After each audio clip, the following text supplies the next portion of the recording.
Bonjour et bienvenue dans ce petit vlog.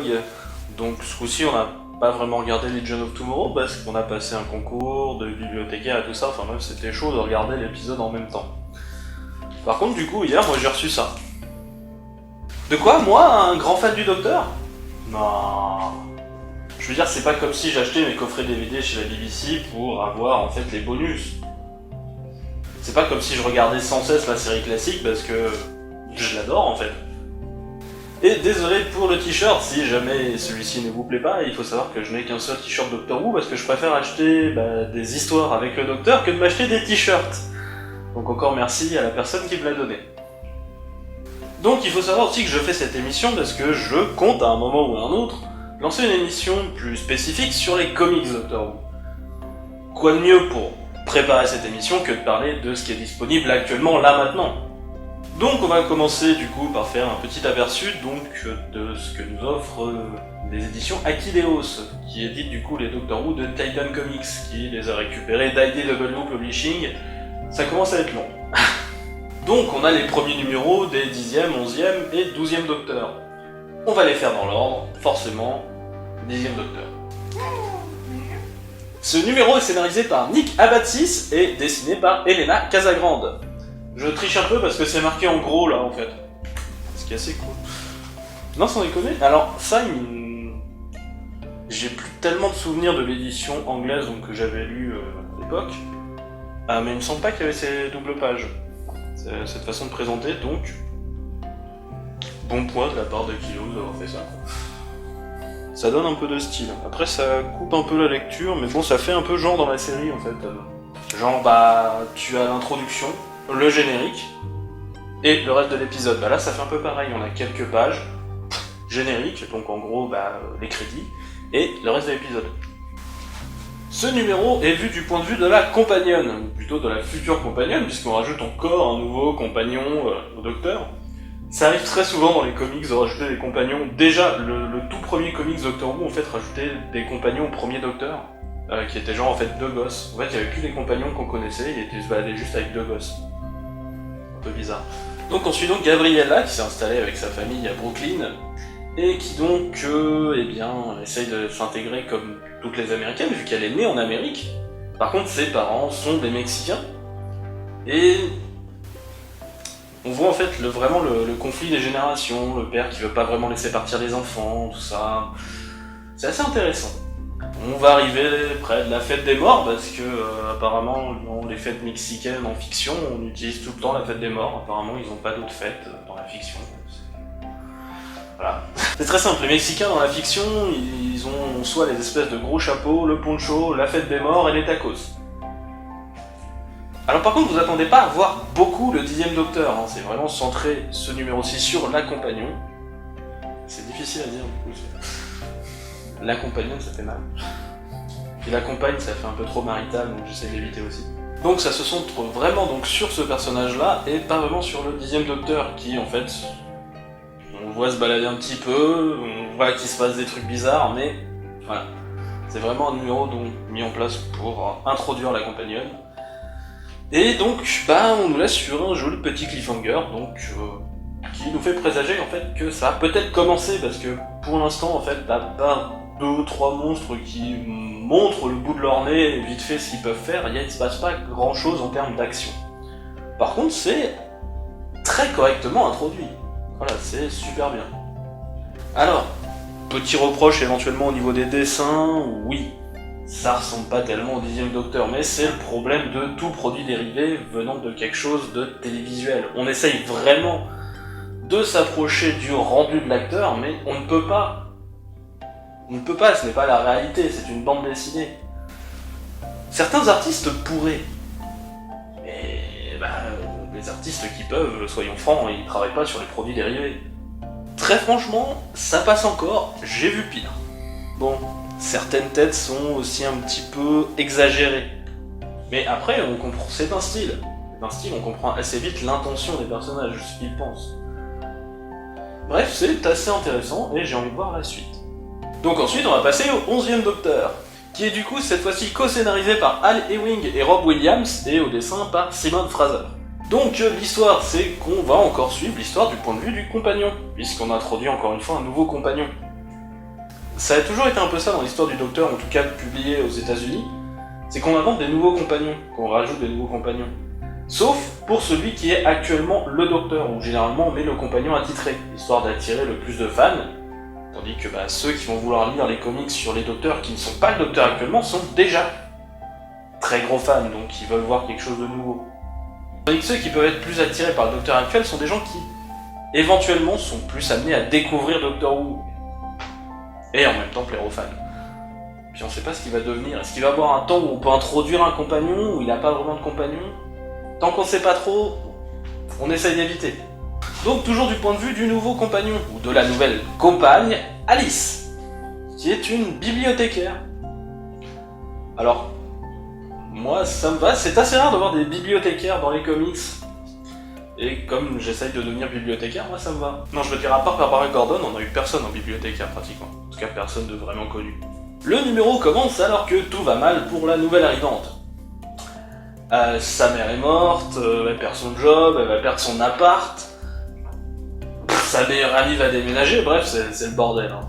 D'ailleurs, tout est dessiné en noir et blanc, histoire de bien nous faire comprendre que c'est le bordel. Et tout d'un coup, les pages deviennent en couleur alors que le Docteur passe dans la rue en train de poursuivre une espèce de chien bizarre multicolore. Je trouve qu'on est plutôt bien dans l'esprit de l'époque d'Eleven, qui est un peu genre je passe, il se passe un truc un peu trop bizarre, et voilà, voilà. Donc aussi, ce qui est assez intéressant dans ce numéro, c'est que l'histoire est contenue dans ce numéro, c'est-à-dire que par exemple, les deux autres numéros sont des histoires qui... c'est les premiers chapitres. Là, c'est, bon, certes, le premier chapitre pour la compagne, mais l'histoire est finie, normalement, on n'entendra plus parler du chien après ça. On aura une nouvelle aventure. C'est assez intéressant d'avoir du coup vraiment un épisode qui se tient en fait. On peut juger directement, on n'a pas besoin d'attendre la fin du truc pour savoir si c'est bien ou pas. Alors du coup, est-ce que cet épisode était bien? Oui.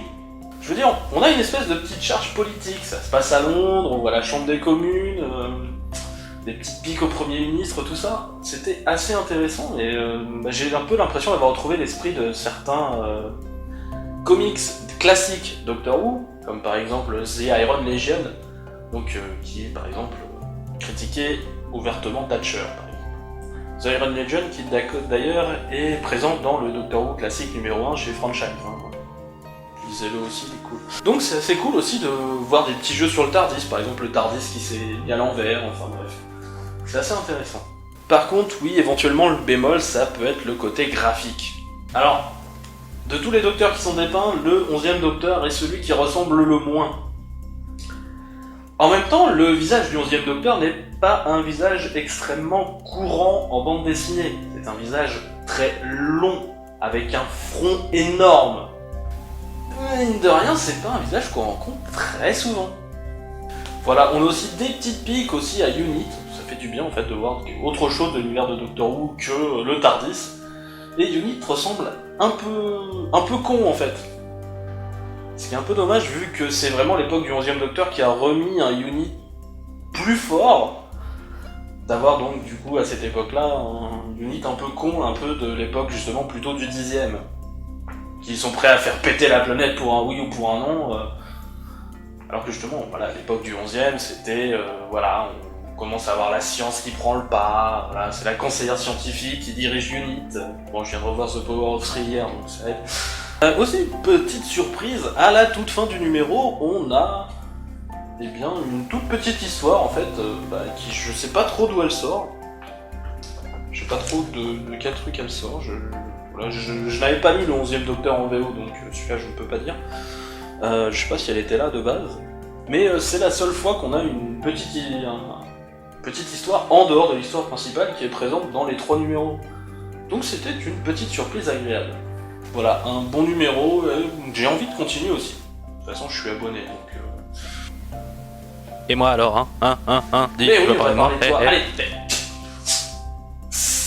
Donc, c'est une histoire du 12e Docteur, et pour une fois, sur la couverture qui a été choisie de base par Equileos, il y a l'acteur sur la couverture. C'est pas quelque chose dont je suis un grand fan, les couvertures où il y a les acteurs. Néanmoins, je pense que ça a été choisi à cause du texte, qui est, je trouve, assez classe, et avec quelques petites piques au quatrième, genre l'écharpe, les dégage. Pourtant j'aime bien le quatrième, enfin je les aime tous en fait, j'arrive pas vraiment à choisir un docteur préféré en fait. Même si bon je dirais le huitième, parce que le huitième il a tellement de possibilités si vous voulez. Ce numéro est scénarisé ce coup-ci par Robbie Morrison, et dessiné par Dave Taylor. Et bah je dois le dire, il est assez intéressant, même si c'est qu'un premier numéro d'un chapitre. Ce coup-ci, on ne perd pas de temps à nous présenter la compagne. On connaît la compagne, c'est Clara. Désolé pour ceux qui n'aiment pas Clara, j'en connais. Donc du coup, le temps que l'on gagne à ne pas présenter la compagne, eh ben, on nous présente ce qui se passe sur la planète, ce qui en fait sans doute, du coup, en termes de format, ce qui ressemble le plus à un épisode Doctor Who normal. Hop, on voit une situation, il y a un élément dramatique, un déclencheur, quelque chose qui va poser problème, générique, docteur, compagnon, ils arrivent. Plus comme je l'ai dit, donc on retrouve un peu ce qu'on avait déjà sur le tome du 10e docteur, mais pas sur celui du 11e, c'est-à-dire cette double page. Alors l'histoire, du coup, l'histoire est beaucoup moins centrée sur Terre, par rapport aux deux autres. On arrive donc sur la planète Ethan 6, qui est censée être la planète la plus froide de tout le cosmos, et eh bien il débarque dans une jungle luxuriante. Pour une fois, c'est pas le TARDIS qui a fait le con, c'est la planète qui est en train d'être terraformée et en train d'être modifiée. Alors, il faut savoir que ce numéro-ci, du coup, ne remet pas trop le docteur dans son contexte. C'est... Voilà. C'est pas un numéro que tu vas prendre pour montrer le docteur à un nouveau venu, normalement. Ça se réserve plus aux fans, ce coup-ci, du coup. On voit pas le docteur, on est déjà en contexte. Aussi, du coup, l'histoire a un petit goût d'H2G2 de Douglas Adams. Douglas Adams qui, d'ailleurs, a beaucoup travaillé sur Doctor Who, surtout à l'époque du 4e docteur. Oui, c'est Shada, c'est l'histoire qu'a écrit Douglas Adams, qui n'a jamais pu être filmée à cause de la grève, tout ça. Il a aussi travaillé sur City of Death et aussi sur The Mind Robbers, et quelques autres aussi, en tant que script editor, c'est-à-dire le mec qui va essayer de réparer les petites erreurs. Et quand je dis référence à H2G2, c'est pas pour rien. H2G2, par exemple, nous présente un endroit où l'on crée des planètes. Et qu'est-ce qu'on a là-dedans? Eh bien, on va prendre une planète et la modifier. De même, on a une espèce de bande qui va tomber sur Terre à un moment et qui va décider que la feuille est la monnaie locale.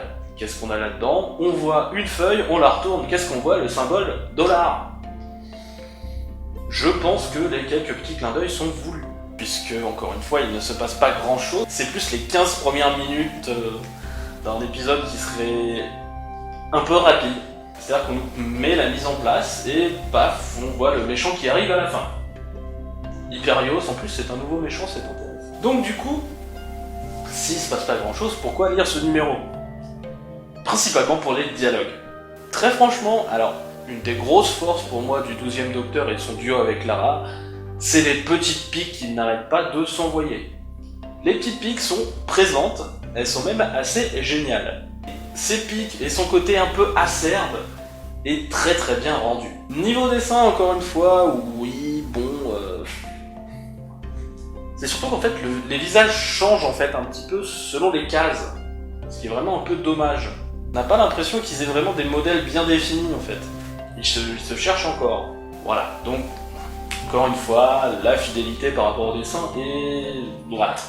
Mais c'est peut-être celui qui se permet le plus de petites choses, on va dire. Il y avait certes le TARDIS retourné dans le numéro du 11e, mais dans celui-là, eh bien, comme on est sur une planète alien, il y a des tonnes de choses. Il y a une race de singes un peu bizarre, il y a de la lave, on a une espèce de tour géante, enfin... C'est plus classe. Voilà.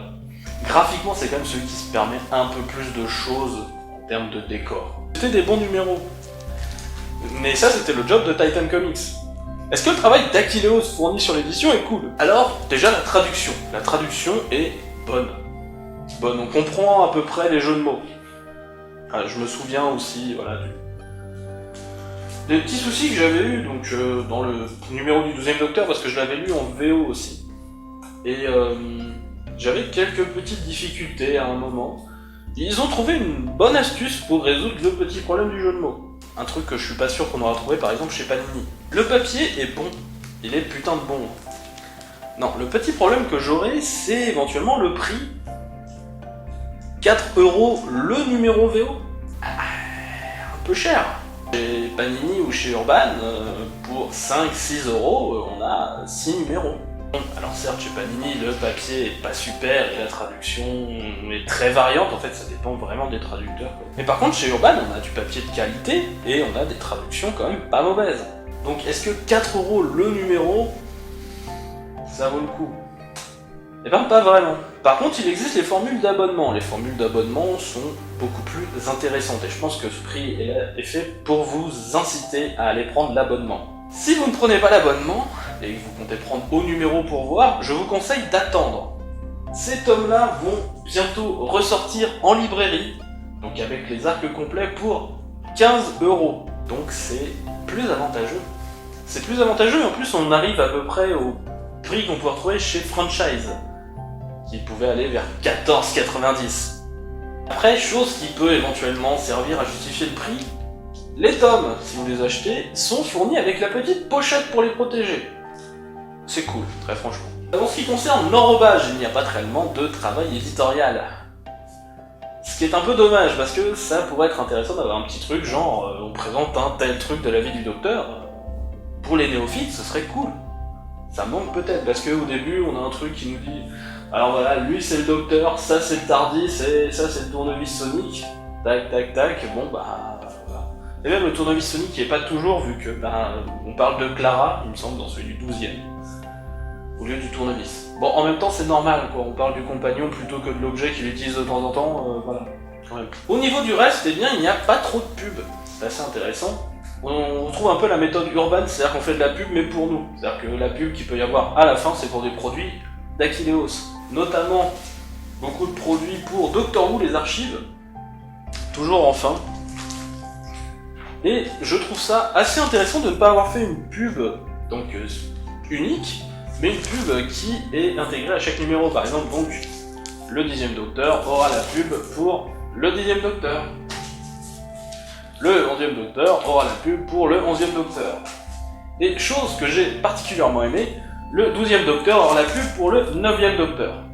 Pourquoi? Parce que ce livre a été fait à l'occasion des 50 ans, et donc il n'y avait pas tellement de 12e Docteur. Donc plutôt que de nous faire un truc mensonger avec la tête du 12e Docteur, on a mis la tête d'un autre Docteur, plutôt connu vu que c'est celui qui a ramené la série en 2005. J'aime bien le fait de ne pas avoir mis la tête du 12e Docteur. Autre petite chose sympathique, le fait d'avoir des marque-pages. Donc, résultat, j'en suis plutôt content, et je conseille si vous comptez les prendre en abonnement. Genre, actuellement, on peut avoir les 3 pour 54 €, sans les frais de port. Les frais de port sont payés, enfin ils sont gratuits. Par contre, si vous comptez plutôt attendre, attendez vraiment juste... Pour l'instant, ils sont prévus pour fin avril, début mai. Attendez là, normalement, vous aurez l'arc complet en librairie pour 15 €. Après, bon, si vous prenez les 3, ça vous fait 15 plus 15 plus 15. Mais bon, ce sera quand même plus économique si vous comptez pas prendre les numéros. Donc du coup, maintenant Aquileos, moi j'attends. J'attends éventuellement le crossover Les 4 Docteurs. Et j'attends aussi éventuellement les autres séries Doctor Who.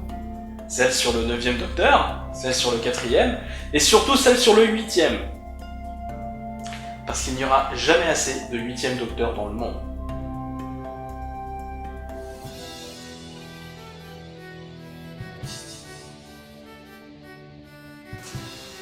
Ce numéro est scénarisé par Nick Abadzis. Ce numéro est scénarisé par Mick. Ce numéro est... Ah, je triche pas tellement en fait.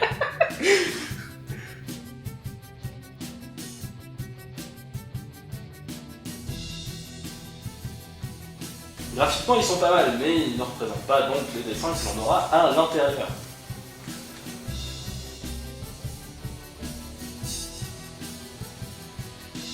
J'espère au moins que ça vous aura plu. À la prochaine!